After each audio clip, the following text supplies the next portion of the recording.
guys, this is Coach Jay with Imperium Boxing. I'm going to make a video for those out there who are considering opening a boxing gym or have thought about opening a boxing gym. They have interest in it, or perhaps you are actively researching this right now, opening up your own gym, and some of the things that you need to consider in doing so. I got this video. I'm going to drop the link where I got this other video from. I think his name is Brian Klaus. I'll look him up. He owns Outlaws Boxing. Again, I'll show some clips of the video here and drop some links in there. But he has some feedback about opening up a gym and what it's like. So, what advice would you have for gym owners besides saying don't do it? If you don't have passion for what you do, like ultimately any dream you're going to chase, if you don't have passion for it, there's going to be so many setbacks that a logical person would be like, all right, I guess this ain't for me. Or I guess life is telling me otherwise, right? And I've came across those setbacks 1,000 times in the past, and I know there are going to be 1,000 times in the future. Like what? Give me an example or two, man. Where you show up and nobody comes, or what? Yeah, the gym is slow, money's not coming in, your fighter loses a decision, you're sick and you gotta go because no one else is there to.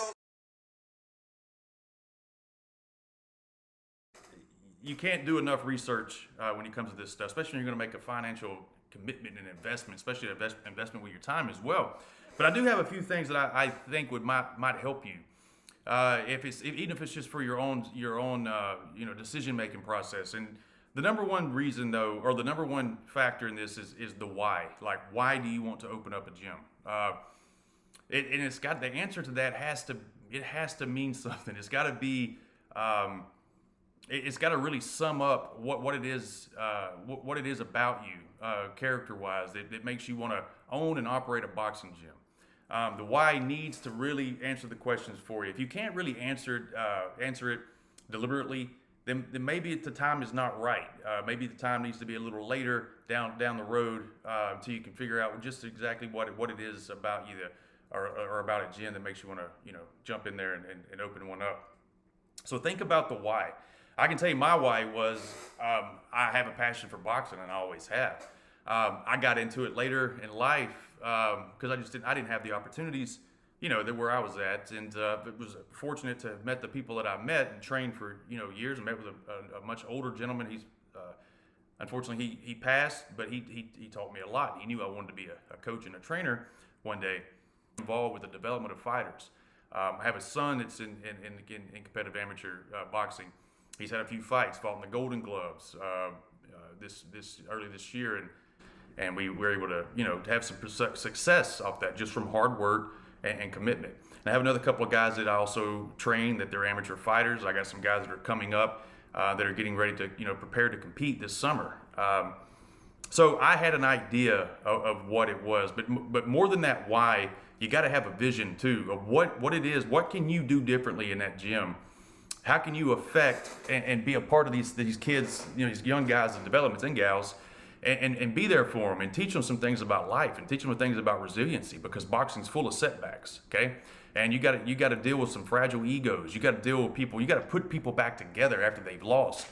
There's a lot of work that goes into that. You got to have some life experiences yourself. You need your own personal philosophy on how you handle challenges in life, how you handle setbacks. Do you find learning opportunities out of those things? And if you do, you need to impart on them that type of wisdom.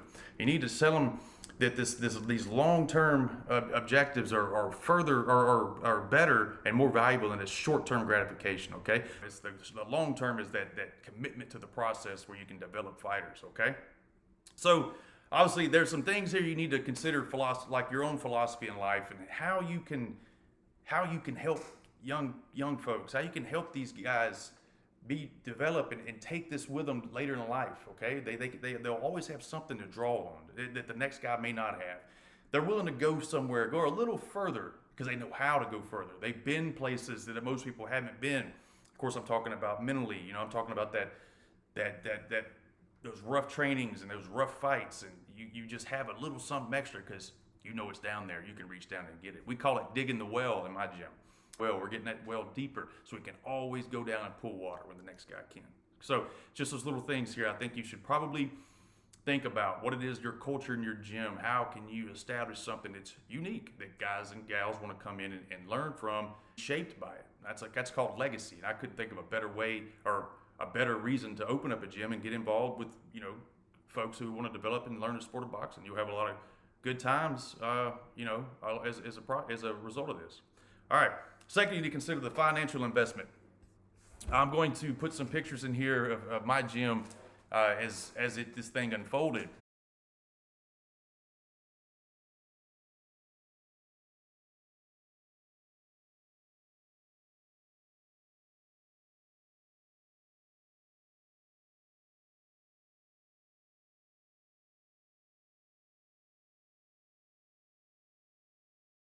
And I can tell you that the financial investment was more than I thought it was going to be initially. I did my homework pretty well, but there's some things in there that I just simply got off, and there was also some things in there that I didn't know I needed until I needed.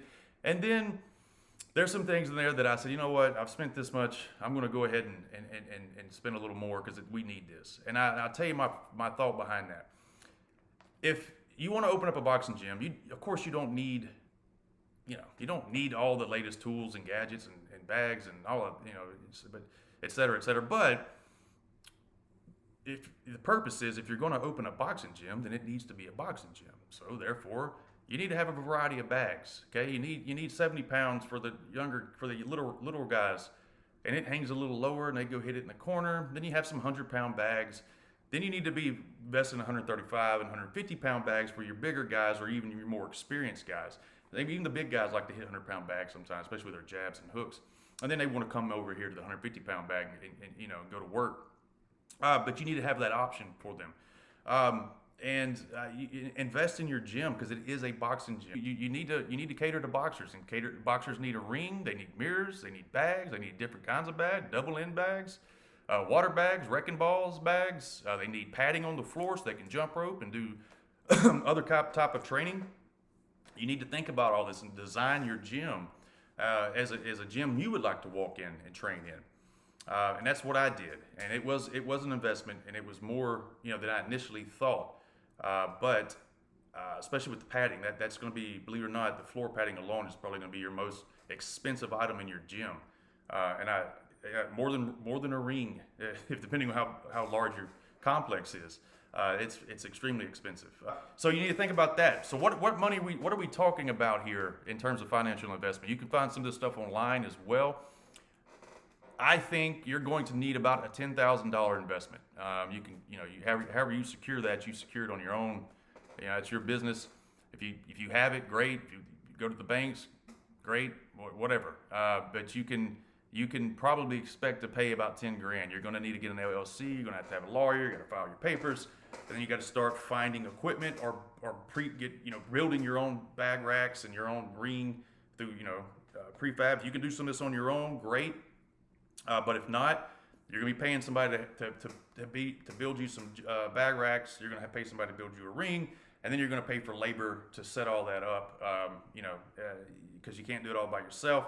So there is going to be some investment there that you're going to have to just consider. Is it worth it or not? So 10 to 12,000, maybe even 15. I don't know. Depends on what you're what you're looking at there. But I can tell you that I paid more than 10 and less than 15 to get in mine. So. All right, so now you got this. You need to ask yourself and be honest with yourself. It is a commitment. It is a huge commitment time-wise. I don't make a living off my boxing gym. I have a day job. I don't work at the gym, so I don't open up at 8 a.m. and stay open till 8 p.m. I go and open it up in the evening after school. And I'm off of work, and 5 days a week. Sometimes on Saturdays, if my daughter doesn't have games, I go in and try to open the gym up on Saturdays for a couple hours. If she has games, then obviously I don't open up the gym on Saturdays. But for 5 days a week, we're open, right? And you're going to be open from 4:30 to 7, 4:30 to 8. It just depends on how many classes you have and how big your clientele is. So the time commitment is a huge piece of this. Okay. You're gonna have to go when you don't want to. You're gonna have to go if you're sick. You're gonna have to go if you don't feel well. You don't have to go if you're having a bad day because there's no one else to do it, and those guys are depending on you to train them.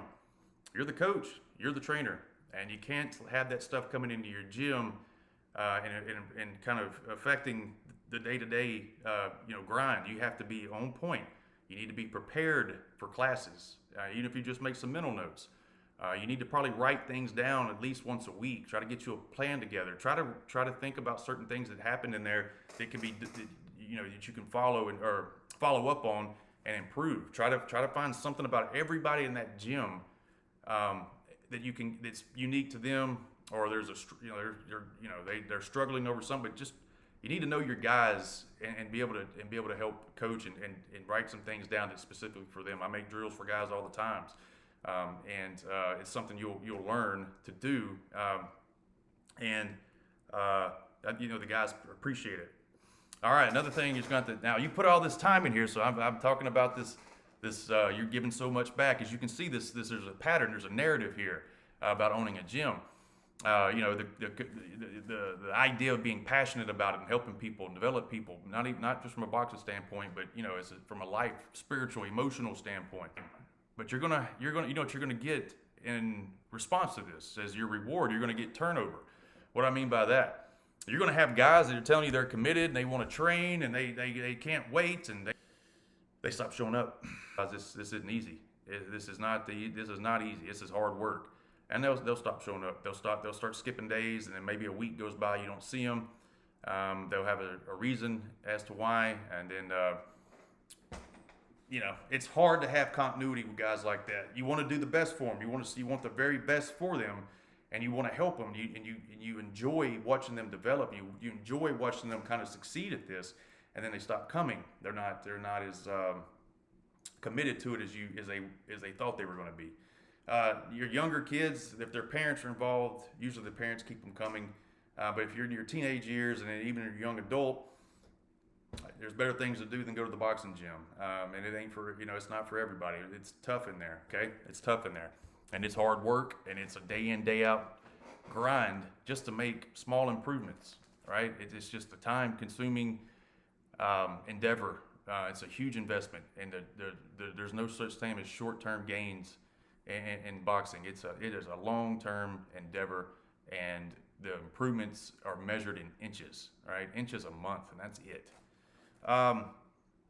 We talked about the culture and the philosophy of all this as well. You've got to stay on point. You can't break just because you're having turnover. Just because you're committed to guys and they're not committed to you. You still got to stay consistent with who you are and what you want your gym to be and what you want your gym to represent, because you're always going to have guys coming in, new guys, fresh guys, that they can be molded, and hopefully they will buy into this. Because you want them to buy into your culture. You want them to understand what the gym means to you and them, right? It's a team thing. And to wear your shirt at events, your hoodies, your bags, it means something. The guys don't get to wear this unless they earned it, okay? They don't get to go and wear this unless they compete, okay? And you're not putting this on in public and representing the gym unless I know you're ready, unless I know that you're committed to this. To compete, you've earned the right to do it. And that's where this comes from. Okay, so you did all this, and I'm going to tell you, as you're doing it, the process of building a gym is actually fun. You'll get so caught up in that gym, it turns into a challenge. It's like, decorating, your home. I do want to help those, though, who want to start a gym. And I want them to ask themselves some serious questions of first of all, why do they want to open a gym? Second, can they open it? Financially speaking, can they take on the burden? Are they able to dedicate the time needed to develop fighters and keep the doors open? Because those guys are paying you and they're depending on you to help them become a better fighter. All right, and they have ideas and goals maybe to go and compete in the amateurs and fight for the next 3 or 4 years of their life until they graduate and go on to do other things. You may have adults that want to come in that want to get back into competition. Are you able to do that with them? And can you communicate with adults and kids? Is your culture and the philosophy you use in there, is it universal? Is it something that people can buy into? You're gonna have to have some vision and think about those things. It's very important that your gym is unique in that way. That it is an academy. That the people they get more out of it than just hitting the bag, is what I'm saying, right? because one day they're going to go off and do their own thing, and hopefully you were able to help them, down the road, just by instilling these ethics and this philosophy that you're trying to show them through action and through instruction and teaching. And then the time commitment and, again, handling the turnover rate. I'll tell you, that's one of the more disappointing and frustrating things you're going to deal with. Can you handle that? Can you invest in guys and then they turn around and stop coming for no good reason? They'll have reasons. None of them are good. And you just go on. All right, later. Can you do that? And you will eventually. Okay, and then what? So you open the gym. We talked about the business aspect. Then what? You need to think it through those scenarios, meaning, you got to keep the doors open. What are you willing to do that? How much are you willing to reinvest in your gym to keep your clientele coming back to you and growing more clientele, because people will stop coming to the gym. So think about those things. None of these are just terrible roadblocks. There's no barriers to entry, but there are some things you need to really consider. Okay. But guys, I hope this helped. For those who are looking into this subject, for those who are considering opening a gym, I hope this helped. If there's anything else I can do or answer specifically, drop me a comment, and I will do my best to get to it. Otherwise, this is just a general outline of maybe a checklist of some things you should probably be thinking about and being honest with yourself about before you jump into the gym. But if you do, I wish you luck. I don't think you'll regret it. And you should have fun as long as you have a good group of guys that want to have fun and compete. It makes things a lot better. If there are some bad experiences out there, you just, I'm sure there are. But one thing I can tell you though, you're not going to make a lot of money off this. I don't care to make money off of it. As long as I can keep it paid, I'm okay with that. I'm not here to make money off of it. I'm here to have a gym for folks to come in and train and hopefully compete, because I like to teach the sport of boxing. I like to teach the science of it. I'm constantly learning and studying and helping my guys develop. And that's some of the things you'll get, is that building something more than yourself, giving back, squeezing out every ounce of ability that your kids may have, because you know them and you know what makes them tick. And that's the fun part. But again, like I said, though, it does take a little bit of maturity on your part as a coach and some life experiences on your part as a coach. And that's it, guys. I don't want to go much further into that. There's no need. I think you guys get it here. But think about it. And if you do it, I wish you luck. If you've recently done it, again, drop a comment. Otherwise, guys, we'll talk to you soon. And please like and subscribe to the channel. And you guys have a great evening.